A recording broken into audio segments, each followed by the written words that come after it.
Iran ಎಚ್ಚರಿಕೆ ಕೊಟ್ಟದಂತೆ ಇದು ಹೆಚ್ಚಳ ಆಗ್ತಾ ಇದೆ ಕಚ್ಚಾ ತೈಲ ದರ. ಬ್ಯಾರೆಲ್ಗೆ $200 ಆಗ್ತಾ ಇದ್ದಂತೆ ಇದೀಗ ಇರಾನ್ ಎಚ್ಚರಿಕೆಯನ್ನ ಕೊಟ್ಟಿರುವಂಥದ್ದು. ಬ್ಯಾರೆಲ್ ತೈಲ ದರ $180 ಗಡಿ ದಾಟುವ ಆತಂಕ ಶುರುವಾಗಿದೆ. ಈಗ ಹಾರ್ಮೋಜ್ ಜಲಸಂಧಿಯಲ್ಲಿ ತೈಲ ಪೂರೈಕೆ ಸ್ಥಗಿತ ಆಗಿದೆ. ಏಪ್ರಿಲ್ ಅಂತ್ಯದವರೆಗೆ ಇದೇ ರೀತಿ ಏನಾದರೂ ಮುಂದುವರೆದರೆ ದರ ಏರಿಕೆ ಆಗೇ ಆಗುತ್ತೆ. ಕಚ್ಚಾ ತೈಲ ಬೆಲೆಯಲ್ಲೂ ಕೂಡ ಭಾರೀ ಏರಿಕೆ ಆಗುವಂತ ಸಾಧ್ಯತೆ ಇದೆ. ಇರಾನ್ ಎಚ್ಚರಿಸಿದಂತೆ ಹೆಚ್ಚಳ ಆಗ್ತಾ ಇದೆ ಕಚ್ಚಾ ತೈಲ ದರ. ಬ್ಯಾರೆಲ್ಗೆ $200 ಆಗುತ್ತೆ ಅಂತ ಹೇಳಿ ಇರಾನ್ ಎಚ್ಚರಿಕೆಯನ್ನ ಕೊಟ್ಟಿತ್ತು. ಇದೀಗ ಬ್ಯಾರೆಲ್ ತೈಲ ದರ $180 ಗಡಿ ದಾಟುವಂತ ಆತಂಕ ಈಗಲೇ ಶುರುವಾಗಿದೆ. ಹಾರ್ಮೋಜ್ ಜಲಸಂಧಿಯಲ್ಲಿ ತೈಲ ಪೂರೈಕೆ ಸ್ಥಗಿತ ಆಗೋಗಿದೆ. ಮತ್ತಷ್ಟು ಮಾಹಿತಿಯನ್ನ ಕೊಡ್ತಾರೆ ನಮ್ಮ ಪ್ರತಿನಿಧಿ ಶಿವು. ಡೆಸ್ಕ್ ಇಂದ ಲೈವ್ ಅಲ್ಲಿ ಜಾಯ್ನ್ ಆಗ್ತಿದ್ದಾರೆ. ಶಿವು, ನೋಡ್ತಾ ಇದ್ದೀವಿ ಪರಿಸ್ಥಿತಿ ಯಾಕೋ ಇದು ಸರಿ ಹೋಗೋ ತರ ಕಾಣಿಸ್ತಾ ಇಲ್ಲ. ಅಂತಂದ್ರೆ ಇಷ್ಟು ದಿನ 21 ದಿನ ಆಗೋಯ್ತು ಯುದ್ಧ ಆರಂಭ ಆಗಿ, ಈಗಲೂ ಕೂಡ ಇದು ಕಂಟಿನ್ಯೂ ಆಗ್ತಾ ಇದೆ. ಇದರಿಂದ ಈಗ ನಮ್ಮ ಭಾರತಕ್ಕೆ ಎಷ್ಟು ಎಫೆಕ್ಟ್ ಆಗ್ಬೋದು? ಬಹುಶಃ 1 ವಾರ ಅಥವಾ 10 ದಿನಗಳಲ್ಲಿ ಗ್ಯಾಸ್ ಸಮಸ್ಯೆ ಎಲ್ಲವೂ ಕೂಡ ಸರಿ ಹೋಗುತ್ತೆ ಅಂತ ಹೇಳಿ ಕೇಂದ್ರ ಸರ್ಕಾರ ಭರವಸೆ ಕೊಡೋದು, ಅದಾದ ನಂತರ ಹೀಗೆ ಮುಂದುವರೆದ್ರೆ ಏನಾಗ್ಬೋದು ಮುಂದೆ?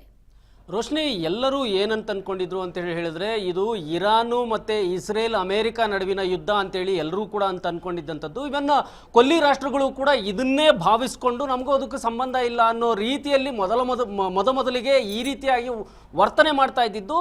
ಆದರೆ ಇರಾನು ತನ್ನ ಗುರಿಯನ್ನು ಟಾರ್ಗೆಟ್ ಮಾಡಿದ್ದು ಅಮೇರಿಕಾಗೆ ಅನ್ನುವಂಥದ್ದಾದರೂ ಕೂಡ ಅವರು ಗುರಿಯನ್ನು ಟಾರ್ಗೆಟ್ ಮಾಡ್ತಾರೆ ಕೊಲ್ಲಿ ರಾಷ್ಟ್ರಗಳ ಅಮೇರಿಕದ ಮಿಲಿಟರಿ ಬೇಸ್ಗಳ ಮೇಲೆ ಯಾವಾಗ ಟಾರ್ಗೆಟ್ ಮಾಡ್ತಾರೆ ಅದಕ್ಕೂ ಕೂಡ ಜಗ್ಗೋದಿಲ್ಲ ಅಮೇರಿಕ, ಇಸ್ರೇಲು ಕೂಡ ಜಗ್ಗೋದಿಲ್ಲ. ಮತ್ತೆ ಬಾಂಬ್ಗಳ ಸುರಿಮಳೆಯನ್ನು ಇರಾನ್ ಮೇಲೆ ಮಾಡುವಂಥದ್ದು. ಈ ವೇಳೆಯಲ್ಲಿ ಪ್ರತಿತಂತ್ರವನ್ನು ಮಾಡುವಂಥ ಇರಾನ್ ಏನು ಮಾಡುತ್ತೆ ಅಂತೇಳಿ ಹೇಳಿದ್ರೆ ಸೌದಿ ಅರೇಬಿಯಾ ಕೊಲ್ಲಿ ರಾಷ್ಟ್ರಗಳಲ್ಲಿರುವಂಥ ಅಮೇರಿಕಾದ ರಿಫೈನರಿಗಳ ಮೇಲೆ ಆಯಿಲ್ ಟಾರ್ಗೆಟ್ಗಳನ್ನು ಮಾಡ್ತಾರೆ, ಅಲ್ಲಿ ಬಾಂಬ್ಗಳನ್ನು ಹಾಕುವಂಥದ್ದು. ಈ ವೇಳೆಯಲ್ಲಿ ಮತ್ತಷ್ಟು ಅಮೇರಿಕ ನಮ್ಮ ಒಂದು ನೆರವಿಗೆ ಬರುತ್ತೆ, ಇರಾನನ್ನು ತಡೆಯುತ್ತೆ ಅಂತ ಅಂದ್ಕೊಂಡಿದ್ದಂಥ ಕೊಲ್ಲಿ ರಾಷ್ಟ್ರಗಳೇನಿದ್ದಾವೆ ಅವರೆಲ್ಲರೂ ಕೂಡ ಫೇಲ್ಯೂರ್ ಆಗ್ತಾರೆ, ಬಾಂಬ್ಗಳ ಸುರಿಮಳೆ ಆಗುತ್ತೆ. ಹಾಗಾಗಿ 21 ದಿನ ಕೂಡ ಈಗ ನಡ್ಕೊಂಡು ಬಂದಿರುವಂಥದ್ದು.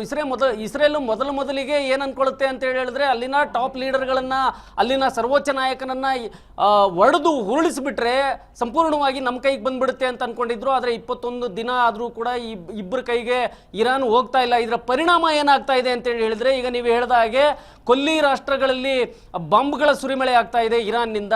ಇಸ್ರೇಲು ಕೂಡ ಇರಾನ್ ಮೇಲೆ ಬಾಂಬ್ಗಳ ಸುರಿಮಳೆ ಮಾಡ್ತಾ ಇದೆ. ಇದಕ್ಕೆ ನಿಜವಾಗ್ಲೂ ಕೂಡ ಯಾವ ರೀತಿ ದೊಡ್ಡ ಪರಿಣಾಮ ನೆನ್ನೆ ಬಿದ್ದಿರೋದು ಅಂತ ಹೇಳಿದ್ರೆ ಸೌತ್ ಪಾರ್ಸ್ ಗ್ಯಾಸ್ ಫೀಲ್ಡ್ ಏನಿದೆ ಅದರ ಮೇಲೆ ಇಸ್ರೇಲ್ ದಾಳಿ ಮಾಡುತ್ತೆ.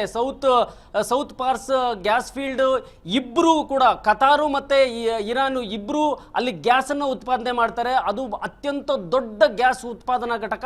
ಆ ಘಟಕದ ಮೇಲೆ ದಾಳಿ ಮಾಡುವಂಥದ್ದು ಇಸ್ರೇಲು. ಈ ದಾಳಿಯ ಬಗ್ಗೆ ಅಮೇರಿಕಾಗೆ ನಮಗೆ ಗೊತ್ತೇ ಇಲ್ಲ ಅನ್ನುವಂಥದ್ದು ರೀತಿಯಲ್ಲಿ ಟ್ರಂಪ್ ಕೂಡ ಹೇಳ್ತಾರೆ. ಅನಂತರದಲ್ಲಿ ಪ್ಯಾಚಪ್ ಮಾಡ್ಕೊಳ್ಳೋದಕ್ಕೆ ಒಂದು ಸಣ್ಣ ಪ್ರಮಾಣದ ಭಾಗದ ಮಾತ್ರ ಡ್ಯಾಮೇಜ್ ಆಗಿದೆ ಅನ್ನುವಂಥದ್ದನ್ನು ಹೇಳ್ತಾರೆ. ಇದು ಎಷ್ಟು ದೊಡ್ಡ ಪರಿಣಾಮ ಬೀಳುತ್ತೆ ಅಂತ ಹೇಳಿದ್ರೆ ಇಡೀ ಜಗತ್ತಿಗೆ ಈ ಒಂದು ಗ್ಯಾಸ್ ಫೀಲ್ಡ್ನಿಂದ, ಸೌತ್ ಪಾರ್ಸ್ ಗ್ಯಾಸ್ ಫೀಲ್ಡ್ನಿಂದ ಇಡೀ ಜಗತ್ತಿಗೆ ಗ್ಯಾಸ್ ಸಪ್ಲೈ ಮಾಡೋದಾದರೆ 13 ವರ್ಷಗಳ ಕಾಲ ಗ್ಯಾಸ್ ಸಪ್ಲೈ ಮಾಡ್ಬೋದು, ಅಷ್ಟು ಗ್ಯಾಸ್ ಅಲ್ಲಿ ಉತ್ಪಾದನೆ ಆಗುತ್ತೆ. ಆದರೆ ಈಗ ನಿನ್ನೆ ಮಾಡಿರುವಂಥ ಇಸ್ರೇಲ್ ಒಂದು ದಾಳಿ ಏನಿದೆ ಆ ದಾಳಿಯಿಂದಾಗಿ ಅಲ್ಲಿಂದ ಬರಬೇಕಾಗಿದ್ದಂಥ ಗ್ಯಾಸ್, ಜಗತ್ತಿಗೆ ಹೋಗಬೇಕಾಗಿದ್ದಂಥ ಗ್ಯಾಸ್ ಸಂಪೂರ್ಣವಾಗಿ ಬಂದಾಗುತ್ತೆ. ಅಂದರೆ ನಿನ್ನೆ ಮಾಡಿರುವಂಥ ದಾಳಿಗೆ ಕತಾರ್ ಬೆಚ್ಚಿ ಬಿದ್ದಿದೆ. ಮೊದಲನೇ ಬಾರಿಗೆ ಇಸ್ರೇಲ್ನ ಒಂದು ದಾಳಿಯನ್ನು ಖಂಡಿಸಿದೆ.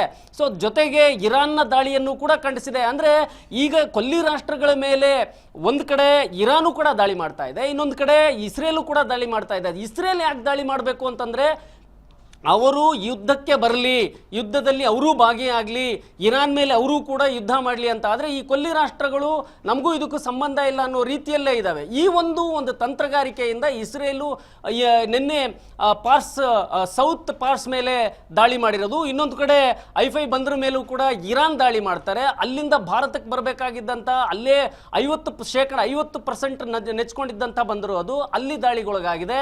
ಇನ್ನು ಇದೇ ರೀತಿಯಲ್ಲಿ ದಾಳಿಗೆ ಒಳಗಾಗ್ತಾನೆ ಇದ್ರೆ ಸಂಪೂರ್ಣವಾಗಿ ಇಡೀ ಜಗತ್ತಿಗೆ ಸಪ್ಲೈ ಆಗಬೇಕಾಗಿದ್ದಂಥ ಗ್ಯಾಸು, ಕಚ್ಚಾ ತೈಲ ಸಂಪೂರ್ಣ ಮಕಾಡೆ ಮಲ್ಕೊಳ್ಳುತ್ತೆ. ಯಾರ್ಯಾರ ಬಳಿಲಿ ರಿಸರ್ವ್ ಇದೆಯೋ ಅವ್ರು ಬಚಾವ್ ಆಗ್ತಾರೆ. ಆದರೆ ನಮ್ಮಂಥ ಆಯಿಲ್ ಉತ್ಪಾದನೆ ಇಲ್ಲದೆ ಇರತಕ್ಕಂಥ ನಮ್ಮಂಥ ದೇಶಗಳೇನಿದ್ದಾವೆ ಅದು ಖಂಡಿತವಾಗ್ಲೂ ನೆಲ ಕಚ್ಚುತ್ತೆ. ಕೇವಲ ಕಚ್ಚಾ ತೈಲ ಮಾತ್ರ ಅಲ್ಲ ರೋಶಿನಿ, ಇಲ್ಲಿ ರಾಸಾಯನಿಕ ಉತ್ಪನ್ನಗಳು ಕೂಡ ಆಗುತ್ತೆ. ನಮಗೆ ಬಹಳ ಮುಖ್ಯವಾಗಿ ರಾಸಾಯನಿಕ ಗೊಬ್ಬರ ಉತ್ಪನ್ನ ಆಗೋದು ಮಿಡಿಲ್ ಈಸ್ಟ್ನಲ್ಲಿ ರಾಸಾಯನಿಕ ಗೊಬ್ಬರ ಭಾರತಕ್ಕೆ ಬರಲಿಲ್ಲ ಅಂತಂದ್ರೆ ಹಾಹಾಕಾರ ಶುರುವಾಗುತ್ತೆ, ಆಹಾರದ ಮೇಲೆ ಪರಿಣಾಮ ಬೀಳುತ್ತೆ.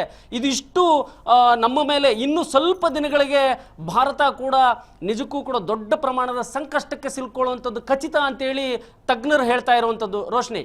ಥ್ಯಾಂಕ್ ಯು ಶಿವು ನಿಮ್ಮೆಲ್ಲ ಮಾಹಿತಿಗಾಗಿ.